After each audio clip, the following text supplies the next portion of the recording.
Kakinada smart city శాసనసభ్యులు గౌరవనీయులు మా ప్రియతమ నాయకులు వనమాడి వెంకటేశ్వరరావు కొండబాబు గారి ఆదేశాల మేరకు 34వ డివిజన్ నందు 34వ టీడీపీ ఇన్ఛార్జ్ పొంగ బుజ్జి గారి ఆధ్వర్యంలో గతంలో 2015 సంవత్సరం నుండి పాత బోరింగ్ రిపేర్ చేయడం మరియు బోరింగ్లు వేయడం వంటి కార్యక్రమాలు ప్రజలకు ఎటువంటి నీటి కొరత లేకుండా బోరింగ్ వేయడం జరిగిందని అన్నారు. ఈ కార్యక్రమంలో వార్డు బూత్ ఇన్ఛార్జీలు, వార్డు కమిటీ మెంబర్స్ పాల్గొనడం జరిగింది.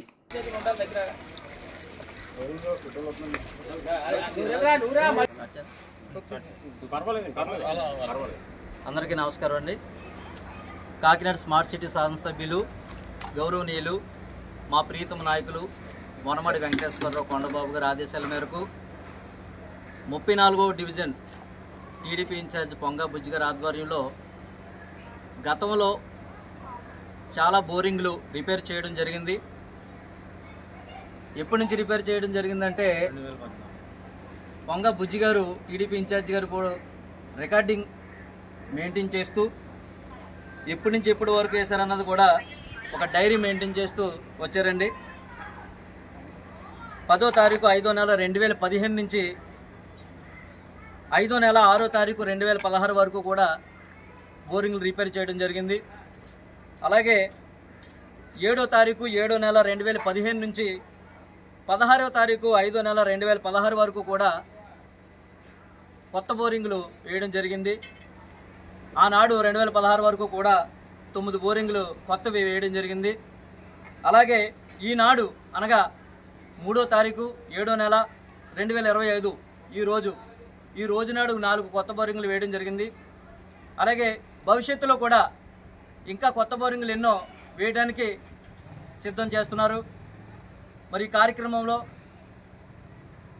వార్డు బూత్ ఇన్ఛార్జీలు, సీనియర్ టీడీపీ నాయకులు, బూత్ ఇన్ఛార్జీలు, టీడీపీ ఇన్ఛార్జ్ పొంగ బుజ్జి గారు, కార్యకర్తలు ఎంతోమంది పాల్గొనడం జరిగింది.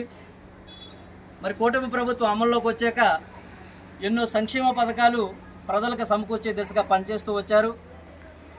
ఇంకా మున్ముందు కూడా ప్రజల ఆదరణ మేరకు ఎన్నో సంక్షేమ పథకాలు గౌరవ ముఖ్యమంత్రి వర్యులు నారా చంద్రబాబు నాయుడు గారు మనకు చేయడం జరుగుతుంది. జనం మెచ్చిన నాయకుడు, ప్రదాత, ప్రజానాయకుడు వనమాడి వెంకటేశ్వరరావు కొండబాబు గారు కూడా ఎన్నో సంక్షేమ పథకాలు ప్రజల్లోకి వెళ్ళి వార్డుకి తిరిగి వార్డు ప్రజలని సమస్యలను అడిగి ఆ సమస్యలను తెలుసుకుని ఆ సమస్యలను పరిష్కరించే దిశగా ముందుకు సాగిపోతూ ఉన్నారు. దానివలన ప్రజలందరూ కూడా ఎంతో హర్షం వ్యక్తం చేస్తూ ఉన్నారు. అందరికీ నమస్కారం. ఇది మంచి ప్రభుత్వం అని అనబడింది. భవిష్యత్తులో కూడా ఇంకా ప్రజలు మెచ్చుకునే మంచి ప్రభుత్వం అనబడడానికి ఇదొక కారణంగా మనం భావించవచ్చు.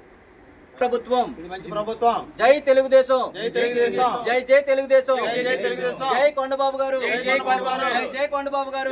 కొండబాబు గారి ఆదేశాల మేరకు మేమందరము కష్టపడి వార్డు ప్రజలకు సంక్షేమం కలిగించే దిశగా అడుగులు వేస్తామని మనస్ఫూర్తిగా కోరుచున్నాము.